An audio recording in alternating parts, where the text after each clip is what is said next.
Ayé ilé ayé ò ṣe é dágbé mú kí yín níbi ìkìbí tẹ́ ti láǹfààní àti máa gbọ́ Radio Lagos 107.5 FM ti wá.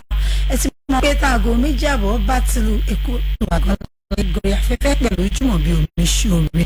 Ọmọ wọn nífẹ̀ẹ́ òye ibi tó Jùmọ̀ rere sí ayé. Wọ́n ní kùtẹ́lù ọdẹ mi ò pẹ̀lú. Kúdẹ fún ọdẹ mi ò pẹ́ fún ọ̀nà tààrà ní mo rìn. Tí mo bá àwọn àgbàlagbà lágbà mo bá àwọn ìyá mi ò bísà mẹ́ta wọ́n bi mí léèrè wọ́n ní pé kí n fún àwọn láàsà mo lẹ́lẹ́jọ́ mi ò jẹ́ kí n rójú ra àṣà sílẹ̀ wọ́n ní ta ní bá mi rojọ́ wọ́n lẹ́jọ́ mi ò ní rójú wọ́n ní ọlẹ́jọ́ mi ò ní ìlóbìnrin kan gé ìdílé òní máa pa ọ̀la máa pa ẹnu lẹ́sẹ̀ fi ń pè kúrò ojú ọ̀nà Àjùmọ̀bí ẹlẹ́jọ́ rẹ̀ ò ní rójú ẹlẹ́jọ́ ní láyè èmi òní wọ́n fìlù gbàlú ọ̀la wọ́n fìlù wọ̀lú ọ̀túnla wọ́n jó wọ̀lú jòjúmọ́ nìnà kí máa múra ọjà kì í bá wọn nà. Agan Laye lóti olórí Radio Lagos 107.5 FM tiwantiwa. Ẹ káàbọ̀ mò ń bọ̀ ẹ jẹ́ kí n sáré dókè lọ́nà. Dẹ̀jẹ̀ òwe ẹ̀ má torí ẹ̀ dẹ̀jẹ̀ òwe.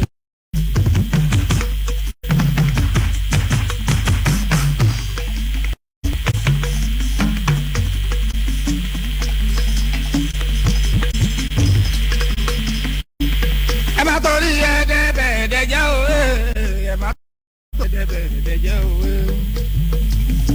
Ẹ má torí owó ẹ má torí ìdìbò tó ń bọ̀ yìí o ẹ má ṣe jẹ́ kó dogun ẹ má torí owó ẹ má torí ìdìbò tó ń bọ̀ yìí o kó bá ti lé tó kó o ẹ má torí ẹ̀ẹ́dẹ́gbẹ̀ẹ́dẹ́jẹ́ òwe ẹ má torí ẹ̀ẹ́dẹ́gbẹ̀ẹ́dẹ́jẹ́ òwe ẹ má torí ẹ̀ẹ́dẹ́gbẹ̀ẹ́ ẹ má torí ẹ̀ẹ́dẹ́gbẹ̀ẹ́dẹ́jẹ́ òwe ẹ̀ẹ́dẹ́gbẹ̀ẹ́dẹ́jẹ́ òwe ẹ má torí owó ẹ má torí ipò ìdìbò tó ń bọ̀ yìí ẹ má ṣe jẹ́ kó dogun ẹ má torí owó ẹ má torí ipò ìdìbò tó ń bọ̀ kó bá ti lé tó kó ẹ má torí ẹ̀ẹ́dẹ́gbẹ̀ẹ́dẹ́jẹ́ òwe.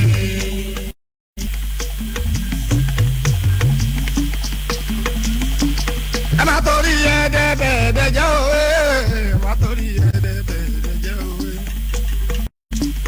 ẹ má torí ẹ̀ẹ́dẹ́gbẹ̀ẹ́dẹ́jẹ́ òwe ẹ má torí ẹ̀ẹ́dẹ́gbẹ̀ẹ́dẹ́jẹ́ òwe. ẹ má torí owó ẹ má torí ipò ìdìbò tó ń bọ̀ yìí o ẹ má ṣe jẹ́ kó dogun ẹ má torí owó ẹ má torí ipò ìdìbò tó ń bọ̀ yìí o kó bá ti lé tó kó o ẹ má torí ẹ̀ẹ́dẹ́gbẹ̀ẹ́dẹ́jẹ́ òwe ẹ má torí ẹ má torí ẹ̀ẹ́dẹ́gbẹ̀ẹ́. Bẹ́ẹ̀ ni King Wasiu Ayinde Marshal wọ́n ní ká má torí ẹ̀ẹ́dẹ́gbẹ̀ẹ́dẹ́ ẹ má torí n tó ń ṣẹlẹ̀ lẹ́ni àbí n tá a fẹ́ jà àbí n tá a jẹ ká má torí ẹ̀ ká má fi bá jẹ́ ẹ jẹ́ kí gbogbo wa ká máa rántí wípé tí gbogbo ìdìbò gbogbo nǹkan tó ń ṣẹlẹ̀ á máa lọ àtẹ̀mí àti yín la màjọ máa kú tá a ti jọ ń lo ilé ayé ìṣọ̀kan tí gbogbo wa ti wà ẹnìkan ẹ jẹ́ ká wà ẹ má jẹ́ ká ṣe nǹkan tí ò pọ̀jọ́ kan tó bá ti wà pátápátá wá pẹ́jù ọjọ́ méjì ó ti parí tá a máa wá fi ba nǹkan láéláé jẹ́ ẹ má jẹ́ ká tó.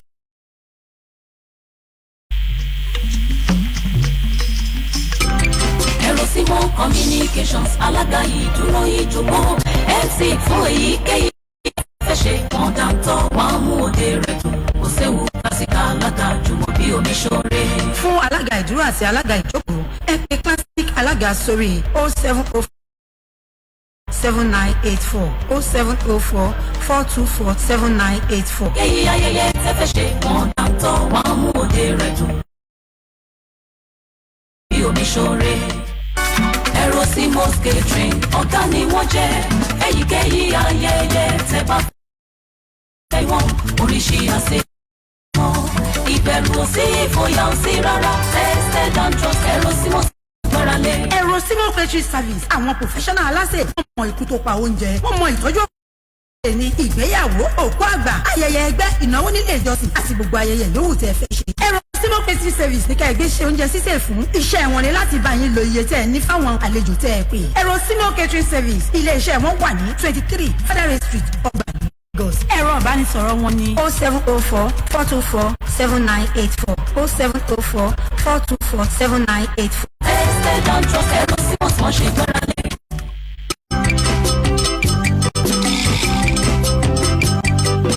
Àgànláyé ilé ayé yìí kò ṣe dágbé. Àgànláyé ká fọwọ́sowọ́pọ̀ ló tọ́. Àgànláyé ilé ayé yìí kò ṣe dágbé. Ẹ̀yin èèyàn mi ṣé ẹ mọ̀ wípé abala wà yìí lórí ètò Àgànláyé bó ti máa ń wọlé abala lábala tá a máa ń ṣera wa létí tá a máa ń gbéra wa ṣàkíyèsí. Ẹ má jẹ́ ká máa lépa ẹ̀yin èèyàn mi ẹ jẹ́ ká máa lépa àlàáfíà ní ìgbà gbogbo. Ogun láàrin ìgboro torí ogun ò dàbí ọkà o bó bá bẹ̀rẹ̀ tán àtàbálẹ̀ àtàbòkù. Tá a bá jẹ jíjẹ mímu máa dúró. Tógun bá dé jíjẹ mímu ó máa ń dúró ni torí pé kò ní sí kankan. Ẹ jẹ́ ká máa lùlù ogun, ẹ jẹ́ ká máa fi gbogbo ìgbà ká máa rántí wípé onípèsè tí kò bá gba ẹ̀mí yóò gba ẹ̀mí lọ́rọ̀ ogun. Kò mọwọ́ kò mẹsẹ̀ wọ́n máa ń fara gbá. Àtúbọ̀tán ogun tẹ́rí yẹn kì í rọrùn rárá bẹ́ẹ̀ ojú àpá kì í jojú ara. Torí ẹ̀ ni mo ṣe wá ní ká gbára wa nímọ̀ràn wípé ká máa lu oògùn ká máa sọ wípé ó yẹ ẹrìn ṣòlẹ̀ ẹ jẹ́ kó bàjẹ́ torí pé tó bá ti bàjẹ́ kò ní í ṣe mọ́. Àti pé ọ̀pọ̀lọpọ̀ tó tiẹ̀ máa ń sọ̀rọ̀ nípa ogun gan wọn ò mọ ohun tó ń pè mí. Torí pé ọkùnrin ni mí mo láyà kì í má ìmẹ́lá lágbára ìyẹn ò bógun dé o torí pé wọ́n ń pè lógun kò ń ṣe òun pè mí àti lágbájá jọ fẹ́ mẹ́kẹ́ àti wá ṣe tán wọ́n ti gbà irọ́ o ohun tó máa ń lọ fọjọ́ pípẹ́ ni. Ẹ bá jẹ́ ṣe ká pe àbó ká pọ̀dọ̀ fi inú wa ẹ jẹ́ ká bára wa sọ̀rọ̀ kọ́ lọ́mọ ọmọ ẹ̀ kọ́kọ́ kó kìlọ̀ fúnyàwó kíyàwó bàbá ilé ẹ̀ sọ̀rọ̀ ní ká tọwọ́ ọmọ wa bọ̀ṣọ kó nílé ó sọ fàlejò káfọmílé àti tolórí tẹlẹ́mù gbogbo wa pátápátá ẹ jẹ́ ká bára wa tí ń gbọ́ torí pé wọ́n ní gbogbo ẹ̀dá tó bá wà láyé tí kò bá lóló ní tìjú ọ̀run ṣe nǹkan rẹ̀ fún un. Kò sí ìwà tẹ́dá lè máa wù láyé tó bá ti di wípé alágbájá ló ń bọ̀ yìí kò gbúdọ̀ bá mi ń bẹ̀ kò sí nínú ọ̀rọ̀ ẹ̀dá irú ẹ̀dá bẹ́ẹ̀ sá fún un. Èèyàn gbúdọ̀ wà láyé kó ló ní tìjú kò sí bó ṣe lè. Mo wá lérò wípé gbogbo àwọn tó ti ń pè wá tó ń fà wá létí látijọ́ yìí àwọn ti rí wọn ní ntàgbàlagbà rí lórí ìjókòó bọ́mọ kékeré bá gunlé ajá 50 kò mà ní rí i torí àwọn àgbàlagbà tí wọ́n mọ̀ díẹ̀ tà mọ̀ wípé tá a bá ní kò gún ṣẹlẹ̀ tó bá ṣẹlẹ̀ tán àtàbálẹ̀ àtòbókò ẹ má jẹ́ a máa lùlù ogun o ẹ jẹ́ kí gbogbo wa ká wà nírẹ̀kú ìlú wa ò ní bàjẹ́ orílẹ̀-èdè Nàìjíríà ò ní bàjẹ́ ìgbéga ìpínlẹ̀ Èkó àjùmọ̀ṣe gbogbo wa ni.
àrùsátì wọ́n ní tó nírèfé bá kọ̀ tí kò fi gbámọ́ yìí tó ń ti fi sílẹ̀ kó má parun ṣe ti yá mi létí yín àgbàlagbà bá a ṣe ń bára wa sọ yìí ẹ jẹ́ ká máa gbé ní rẹ́pọ̀ ẹ má jẹ́ ká máa lùlù ogun ẹ má jẹ́ ká máa hùwà bámúbámú ni mo yó ìbí ń pọ̀ wọn ẹnìkọ̀ọ̀kan torí pé tó bá dé tán kò ní mo ojú ogun nílẹ̀ yìí.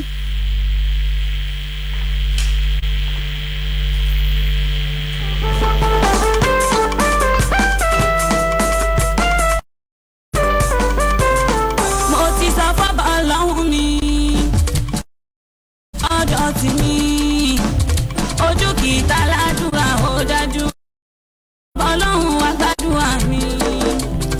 Mo ti sọ fún Ọlọ́run mi ojú ọ̀nà ti ní ojú kì í ta ládùúrà Ọlọ́run.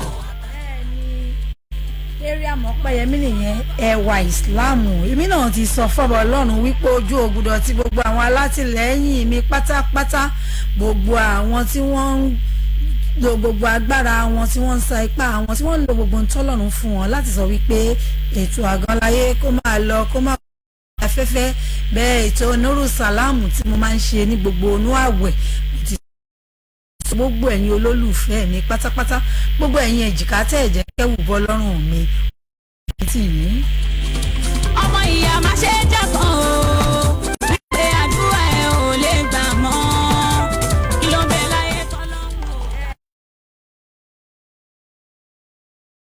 aláṣẹ fatis ojú òní tì yín ẹ má lérò wípé àdúrà ò lè gbà gbogbo ètò tí ń gbà ní àdúrà yín kò ní ibi tó wà ẹ má gbàgbé o wípé a ò ní pẹ́ mú Ramadan ní on the 23 gbogbo bẹ́ẹ̀ ṣe máa ràn wá lọ́wọ́ nínú oṣù lámúlánà láti fi fún àwọn ọmọ ìyá wa nínú ẹ̀sìn Islam lọ́wọ́ pátápátá ìmàdà dúró.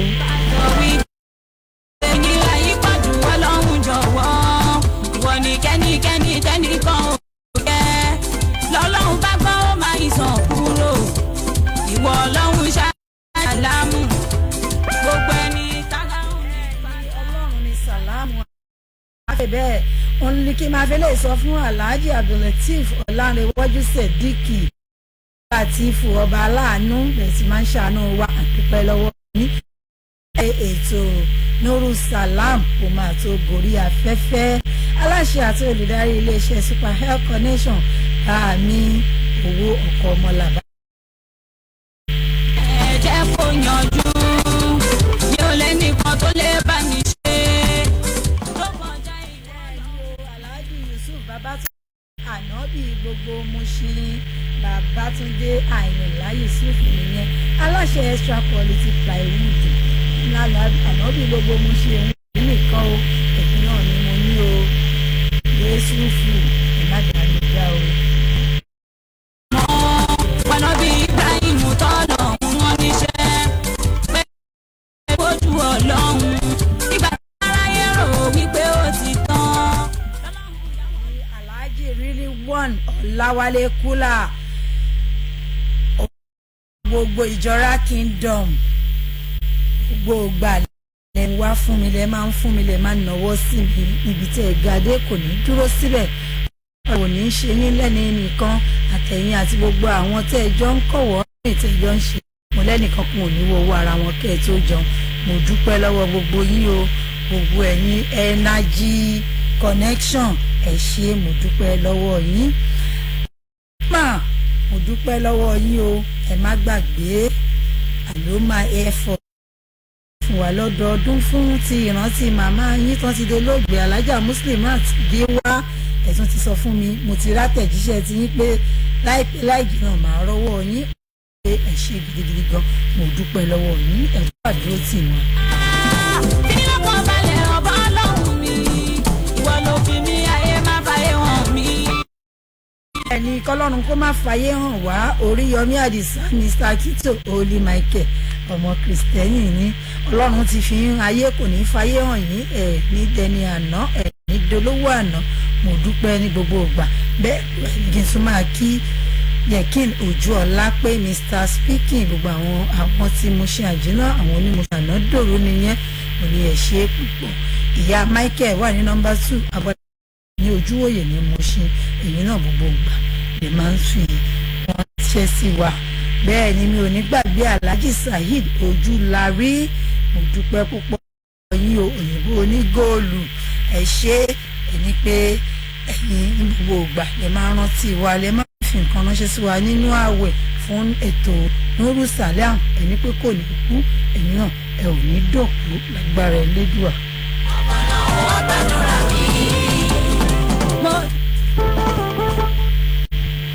Alhaji Hakeem Adelaja aláṣẹ G&G nìyẹn, mo dúpẹ́ lọ́wọ́ yín. Ibrahim Dendebula pàdé mi dáadáa, àwọn títí Island Junction Connection, mo dúpẹ́. Mi ò ní gbàgbé Alhaji Abimbola Adenuga aláṣẹ àti olùdarí Nuga First ìyẹn Arnold of Naku, mo dúpẹ́ gidigidi lọ́wọ́ yín o.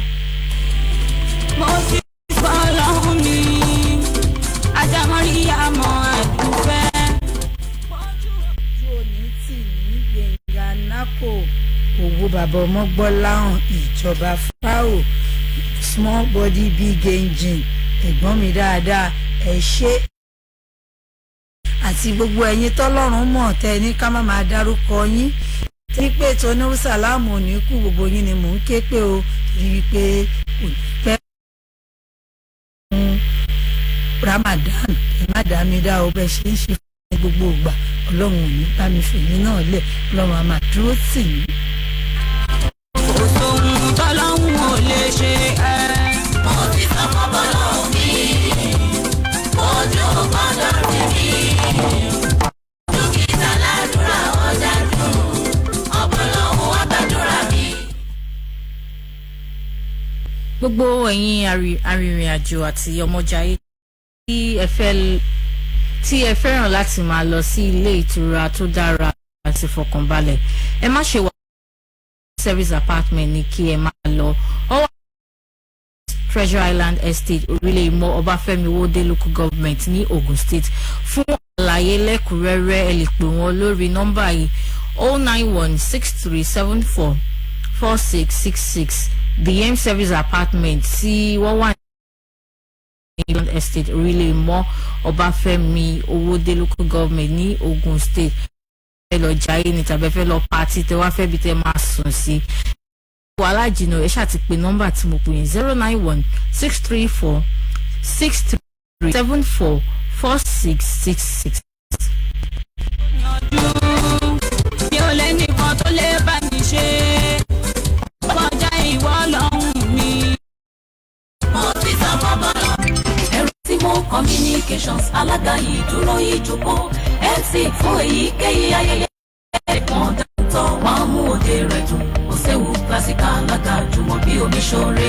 Fún alága ìdúró àti alága ìjókòó, alága sórí 0704 424 7984 0704 424 7984. Èyí ayẹyẹ tẹ́fẹ́ ṣe wọ́n dáńtọ́ máa mú ewu classic alága Jumobi Omisore.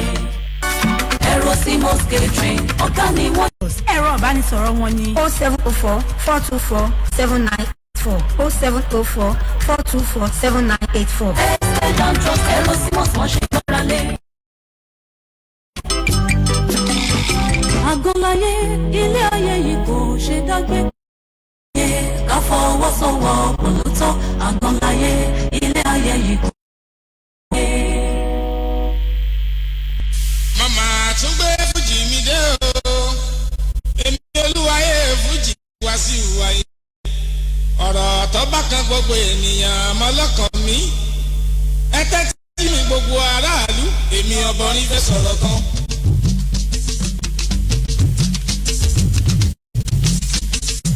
Ẹ bá tẹ́tí ẹgbẹ́ mi gbogbo aráàlú, èmi ọbọ̀rin fẹ́ sọ̀rọ̀ kan.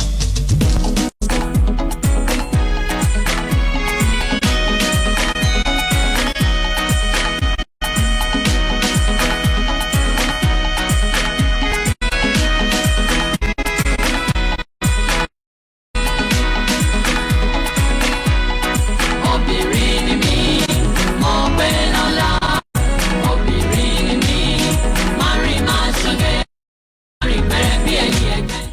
tún ṣapá gẹ́ngẹ́ àwọn tó mọ̀ mí gan bí mo ṣe wà yìí swagger pọ̀ ju ginger lọ èmi obìnrin torí wine so mo máa ń ṣakọ gan ṣé mo pé ní ní International Women's Day gbogbo ẹ̀yin obìnrin tí ẹ rẹwà tí ẹ dúró dé ẹ̀yin màmá wa nínú ilé ẹ̀yin abiyamọ tòótọ́ ẹ̀yin abiyamọ pàtàkì má grandma tó posh gbogbo ẹ̀yin àgbàlagbà obìnrin ológo wa pátápátá ni mò ń kí mo ní pé a kú ayẹyẹ ọjọ́ òní obìnrin gidi káàkiri gbogbo àgbáyé inú mi máa ń dùn torí pé mo mọ̀ pé obìnrin ni mo ṣe wà yìí ibikíbi tí mo bá wà tí wọ́n bá ti fẹ́ fìyà jẹ obìnrin ẹgbẹ́ mi mo máa ń dìde tán fún wọn ni àwọn èèyàn mọ̀ gbogbo yẹn ó máa ń di tèmi ni mo máa ń gbé sórí ni bóyá àǹfààní kan yọ fún obìnrin ẹgbẹ́ mi èmi máa jẹ́ kí wọ́n jẹ́ ń bẹ̀ ni báwo wá ní tiẹ̀ ṣe jẹ́ nìyẹn ṣé wọ́n máa ń jẹ obìnrin ẹgbẹ́ ẹ lẹ́sẹ̀ ni máa ń ṣàbò sí obìnrin ẹgbẹ́ ẹ ni ṣé wọ́n máa ń fẹ́ tí obìnrin ẹgbẹ́ ẹ ṣubú ni wá nínú ẹ̀kọ́ bí abẹ́ẹ̀rí akú ẹ ti pọ̀ jù ṣé o nìkan ni kí ló dé ìwọ gangan wo sáìm tó fílẹ̀ tó fi ń sọ̀rọ̀ lọ́rọ̀ yẹn tó bá fi múra sára ẹ̀ wàá rí pé wọ́n gan fún àìjẹ́ tó ń ẹ́ńvì yẹn torí tó bá tọ́jú ara ẹ̀ tó bá fẹ́ jóbìnrin gidi láti irun orí ẹ̀ títí dé ìkànnì ẹ̀sìn kò